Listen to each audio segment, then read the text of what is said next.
Hello, everyone. I'm Mark, I'm Rob. and welcome to Mark and Rob's Sports Showdown. Today, we're going to talk about Caitlin Clark and her response to not being on the Olympic team, and we'll get to that in a second. Please like and subscribe if you haven't yet, and hit that notification bell when you do. Also, listen, make some intelligent, non-insulting comments, and share it with your family and friends and enemies. So, as you know, Caitlin Clark, I think today's Monday, and tomorrow they're going to officially announce that Caitlin Clark didn't make the team.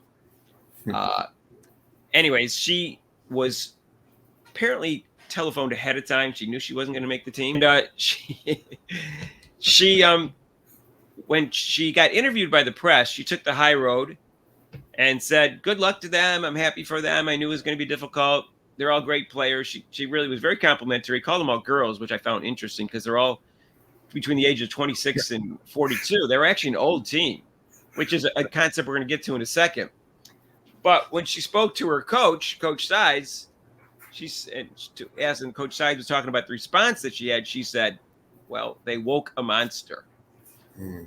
Now I know people gave me not most people. Most people understood the concept gave me a hard time about comparison to Michael Jordan. Again, this is just one mental aspect I'm comparing, not everything. All right, nothing, no physical abilities or anything. So just keep it cool. Right.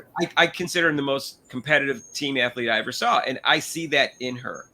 And he used to, like, any slights against him, he would go crazy with it and use it as motivation just to go to 100% to almost more than 100%. I know it's impossible, and that's what he would do. And I see that in her, and I think she's already has motivation because how she's being treated in the league. If this doesn't give her more, I don't know what does. I think you're right, Mark. I think like she said, I mean, she's already motivated already, and so. But I think I kind of agree, like I said, I kind of agree with you. You didn't state that she was like Michael Jordan, but that mentality where it's like competitive, like, oh yeah, well I'll show you type thing, and that's what I think she's going to do. I think she will show them because she's going to come out and play a lot Yeah, even harder, maybe work even out of games with more time between the games to practice more, maybe on a mid range or other aspects of her game. So yeah, I would say yeah, the WNBA might better watch out. we've got a ton of new listeners because we went from 50 views to 4,000 views in 10 days. So in our videos. So I'm just going to repeat a few things that was said before that I think is relevant to the conversation today, just so you know. Uh, but Rob, everything you said is true. And I think that as everybody knows, she's been double and triple team. And according to Rebecca Lobo, more covered than any rookie in the league, and maybe if any player in history, more double and triple teams. And right now in the league, she's getting more double and triple teams than AJ Wilson, who's supposed to be the best player, which makes no sense, of course, but that's what's happening. Mm-hmm. And that to me was enough to give her motivation. And this is just going to magnify it. But not only that, it's going to make her work on her game more. And I think it's all going to backfire because their whole intent is to keep her down. That's 100% clear because of jealousy. I have no problem for them being jealous. I guess again we went over 5 reasons that I think that they're jealous of, and they're all pretty obvious. And but the thing is, there's more to it than that. It seems like they're afraid that she's going to get more attention. I think is it amounts Yeah, to that's what I stated credit yesterday. The too. more attention, they're afraid of that attention, and there's not a it's not an attention thing. It's just that it's okay if you're not if you want like we said before, if you want the attention, work on your game and get better. Yeah, and or become more an exciting player, which is hard. It's a hard thing to do, but she's an exciting player, and it's. I think it goes down to the thing I'm talking about, competitiveness. It's not just because the logo threes and the great passes. That's part of it. That's the whole point of why she's so popular. There's a combination of things that make her so popular. That's what people don't get. That's what the Clark haters don't get. Oh, she's white. A small percentage because she's white. Stop it. Little girls, yeah, whatever. Racist people, they're white. Just just got to follow a white person. Yeah, but most of it is all these reasons that we're giving to you right now. Mm-hmm. And besides the fact she's a great player, but her passes are exciting. So not just the logo threes, but there's a combination of things that are making her exciting, and that's why she's getting so much attention. And that's going to happen for the rest of her career. And if this backfires on them, it's going to be even worse because if she becomes the best player in the league, which I think she clearly has the potential to do, and get Right. some titles, which I think this team has the potential because they're a very young team. They only have one player who's not young. That's one of their key players. They're five good players. The only one who's not young is Mitchell, and she's in her prime. So that's not going away. It's not like she's old. Wheeler comes off the bench. And so I think that this team has a lot of potential. I mean, obviously, it's not going to happen this year or next year, but 2 years from now, you don't think this team's going to be a force? You don't think Caitlin Clark's going to be a force if they don't kill her first? Go ahead, Rob. Sorry. I mean, this is kind of like what my grandma used to tell us. It's not time yet. So yeah, this is a motivation for her, and then next time around, she'll get into maybe the international basketball when they start playing international basketball for the next Olympics, and then she'll showcase herself in WNBA and also other aspects of basketball. So I mean, it is disappointing, and I agree with some of the callers, or I'm sorry, so the comments, and I'm not going to watch it because of her, but I'm also very optimistic about the potential, like you said, the potential that she has. So I'm not too worried about that. Well, I want to go over the committee that shows it. So I keep getting, various things. It's not like I don't really research on this, but I originally read there were 5 people. It was 4 women and a man, and Dawn Staley had no say in it. That's what I read a month or 2 ago.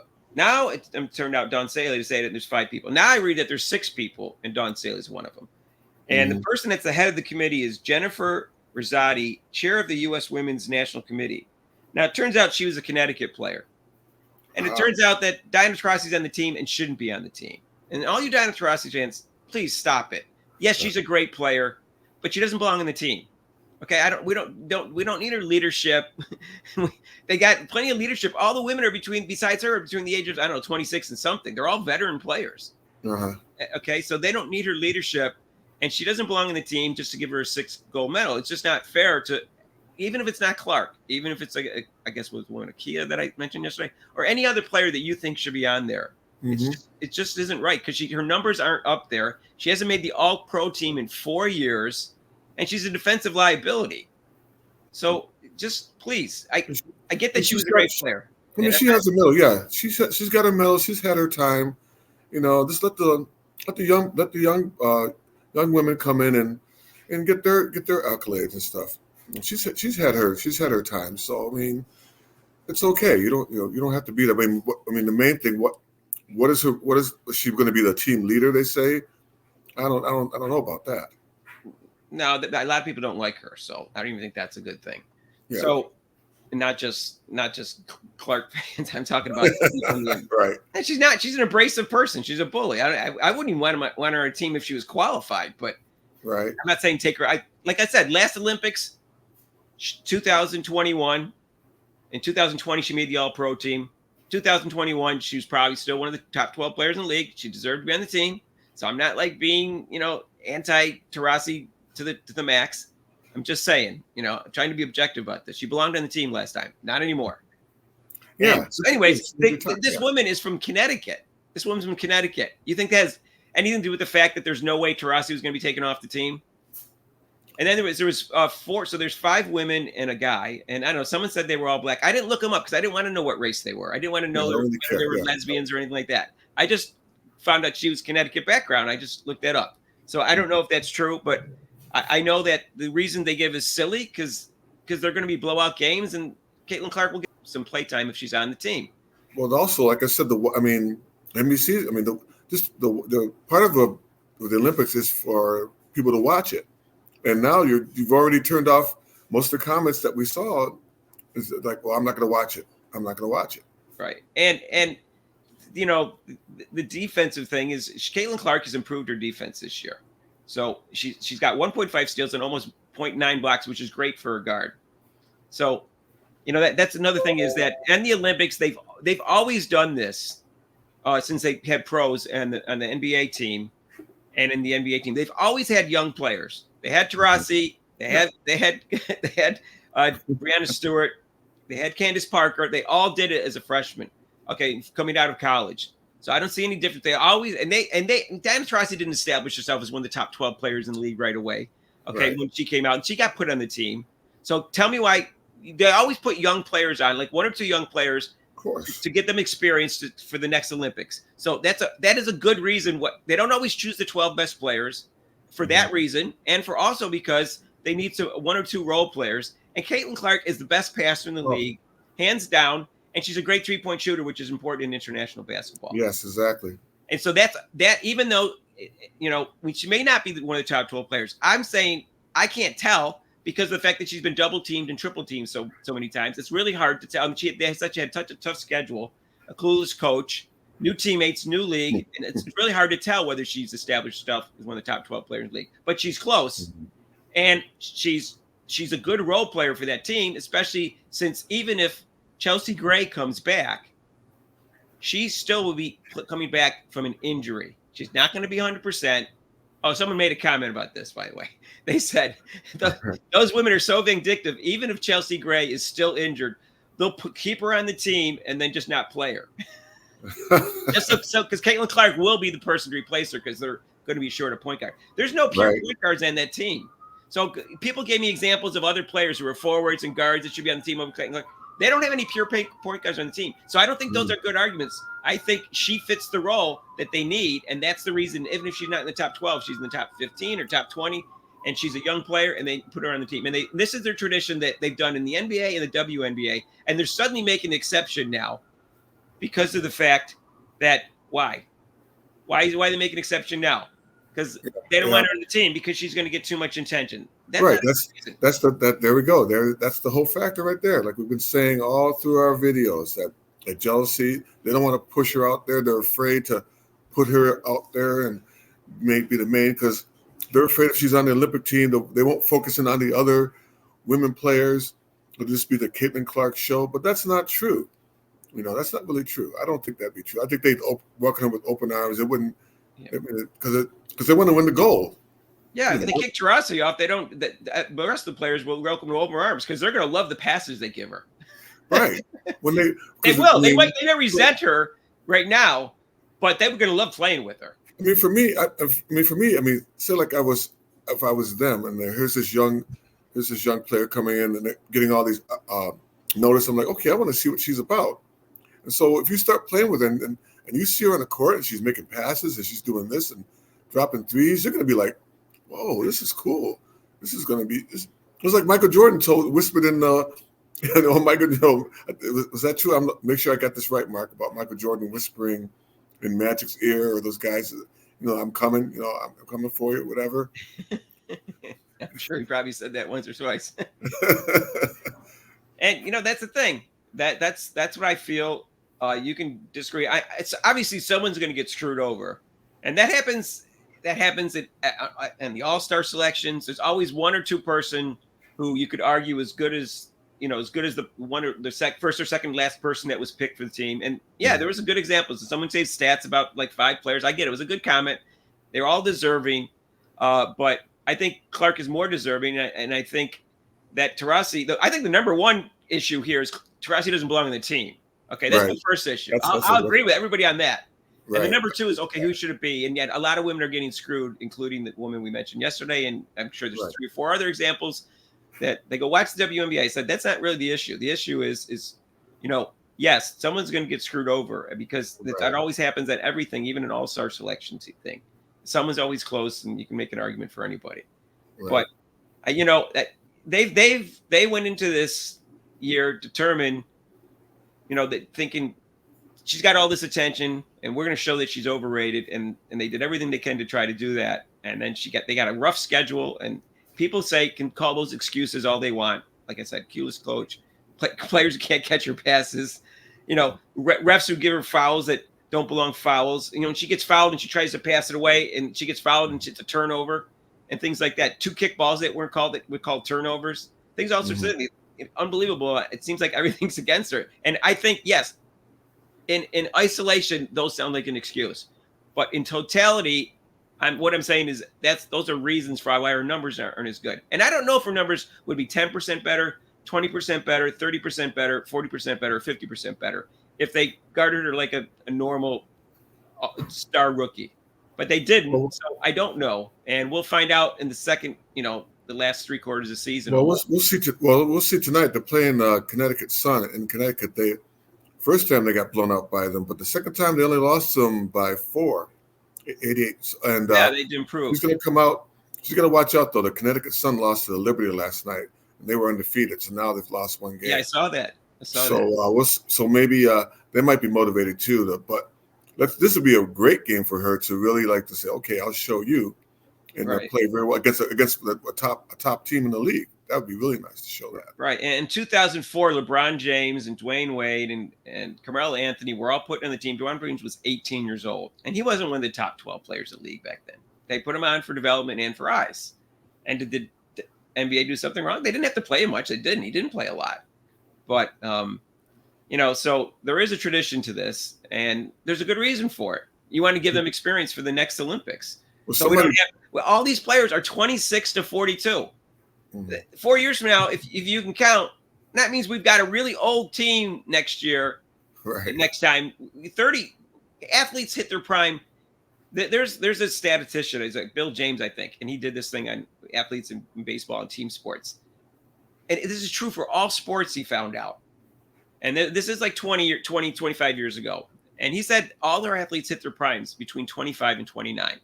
Now, I will argue it's probably 25 to 30 now, because athletes are staying in their prime longer because of health and stuff like that, different reasons, keeping in shape and nutrition. So I would say it's probably 25 to 30 now, because that was 25 years ago. But still, we got all the players on the team right now, and all of them are going to be past their prime in the next Olympics. And none of them would have, the people coming in now that are between the ages of, say, 22 and 30 are all going to have no experience in the Olympics, because they're going to replace a lot of those players, because they're going to be established as better players. It's going to be hard to gel together, as Olympics. They get this. It's just something to think about when you're saying she doesn't belong on the team, and you shouldn't put a person who hasn't deserved it. Right. All those things, and so like I say, we'll see as she improves, to adjust all the double teaming and the team gets better. One person put a comment, well, her team was 3-9. That was her Olympic tryout. Oh, yeah, I saw that. I was like, come on, give me the reality. This isn't MVP voting, all right? And the team is new, and they were bad last year and even worse the year before, and they have 2 injuries already. I was like, what is this? All right, so stop it with the silliness, So anyways, that's all I'm arguing. I'm really not making an excuse for it. We'll see. I could be completely wrong, and she could be the most overrated athlete of all time. But I don't think so. I don't think I'm going to eating crow in this one. No. Well, in the first year, we'll see. And then second and third year, each year, I think it's going to look clearer and clearer that the Clark fans, not the Clark super fans, they're delusional. They think she's the GOAT already. But the Clark fans, the ones who know basketball, the ones who aren't 15 years old or 10 years old wearing Clark jerseys, you're going to see that. Watch a long time. We watch almost 60 years. I think my eyes for judging talent and how they develop is pretty good. I could be wrong. Yeah, like I said, she turned me on. On to her, like, just by watching her. I never heard you saw her before I did. I didn't see her until this year, and I was like, whoa. I saw her as a freshman. Right, you saw her as a freshman. I just saw her for 4 years. I said, I'm like a lot of people. I'm like a lot of people. I just saw her. I saw her in college, and then a lot of people are just now watching her in the WNBA. So, and again, I'm not comparing her to Michael Jordan, but I watched Michael Jordan play when he was a freshman, and when he was a rookie. I watched him as a freshman too. But as a rookie, he didn't go every game. He wasn't going busters with scoring. In fact, his first 2/3 of the season, he scored a lot fewer than his last third, and they have an 82-game season. So it took him 50 games to really, figure it all out. The last 32 games, he went scoring like crazy. He was averaging like 35 points a game as opposed to 20 points a game. You can go look it up. He went crazy with scoring. And she's only had a 40-game season, and she's only played 11 games. Yeah, she'll be, like I said, like we said before, she'll be fine. She's gonna turn a lot of heads and still turn a lot of heads and get more people to recognize who she is. And then also the players in the league are going to kind of soften, and maybe hopefully the haters will be like, well, maybe, yeah, you guys were right. But I doubt that. They're going to still hate no matter what, unfortunately. I don't listen to haters, and I don't listen to what you call, Rob gave a cute name for the super, what I call Clark super fans, the Clarksies, who are, call her the GOAT already. And she might have been for college. I'll make that argument for college. But right now she's nothing in the NBA, WNBA. And another thing, I just want to repeat this because it drives me crazy with the women on ESPN and the people in the league, and they act like this is the only league that had prior players and established players in the league that should be given credit for building up the league. That's happened all throughout history. No one's disrespected. No, everybody knows that. No, a 10-year-old knows that. Please, no one's disrespecting them. We all know that they built up the league, and whether they're black or lesbian or whatever, I don't even care. We all know that's happened in every league. That doesn't mean that every rookie that comes into the NFL, they go, I don't hear them saying this in the NFL and the NBA. You know what? There's a bunch of players who built up this league since 1946 in the NBA, right. Or 1920 since the NFL. No one's saying that every time a rookie comes into the thing. We get it. They're not like those Packers back then. Remember the Packers? So can we stop saying that? It's just we get it. We respect them. We know AJ Wilson and Breanna Stewart are great players. Just sit back and enjoy the ride. Come on, people. Just enjoy what's happening. Don't get so uptight about it. Just enjoy the ride and see what's happening and enjoy it. Well, and then her fans are getting blamed for not being on the Olympic team. Gino blamed the fans for over expectations that were too high, and that's why they came at her so hard. They were going to come at her that hard no matter what. Yeah. Again, if she really sucks and is overrated, there's 11 coaches that need to be fired because their whole defensive scheme is to stop one person. That's all I have to say. All righty. Anyways, so let's hope that I don't want to hope against Chelsea Gray not recovering from an injury. Of course, I have nothing against that woman. She hasn't said a word, and let's hope that does happen because, and I wish we could go back and say let's hope Diana Taurasi's not going to be on the team because that's really the most unfair about all of this because that's unfair to whoever the 12th player is, not just Clark. But that's never going to happen because you got a person from Connecticut on the committee. And that's what's happening. So let's hope that maybe Chelsea Gray injury can't come back and they say, okay, we're not going to just stick her on the team. So Clark stays off it. Let's hope they do the right thing and put her on the team. And let's hope that, every time Clark has a 30-point game, they'll say, oh, maybe that in like 10 assists and only one turnover. They go, oh, maybe we made a mistake. Well, just not even that. Just has a good game. Doesn't have to have 30 points. Just has a good all-around game. I want her to work on her, get that floater down that she's been working on now and improve her game and recognize the double team earlier and cut down on her turnovers, maybe a little bit, force fewer passes. I want her to do all that, and I think she will because she's determined to be the best player of all time, and that's why I'm confident that she will be a great player. That's another thing. That's the attitude that she has, and that's what some people don't see, and I see that, and that's why I'm confident that the people eating crow will not be Clark fans, maybe the super Clark fans, but not the Clark fans. That's all right. And okay, we got a live show tonight. It's Eastern time, 7 to 8. Please join us. We'll be talking about Caitlin Clark and the NBA Finals, which is now 2-0 in favor of Boston. And we'll talk about the Olympics if you want, or the football if there's something exciting. And if you view us, if you can view us, just subscribe. Also, if you want to view us, just subscribe. That'll help. Please, and we encourage young subscribers. We looked at our demographics, and we have, because Rob and I aren't exactly 21 years old, at least I'm not, and we want young subscribers. And I think if you listen to us, you'll get what you're looking for in sports, which is objective, intelligent, and knowledgeable, and analysts. That's what we try to give you, anyways. Yeah, we try. Honest.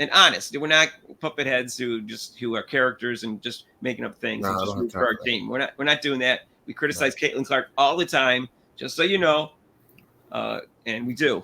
All righty. Anyway, so we encourage you to hit that notification bell. Give us a try if you haven't yet. And guess what? Take care. All right. Peace out.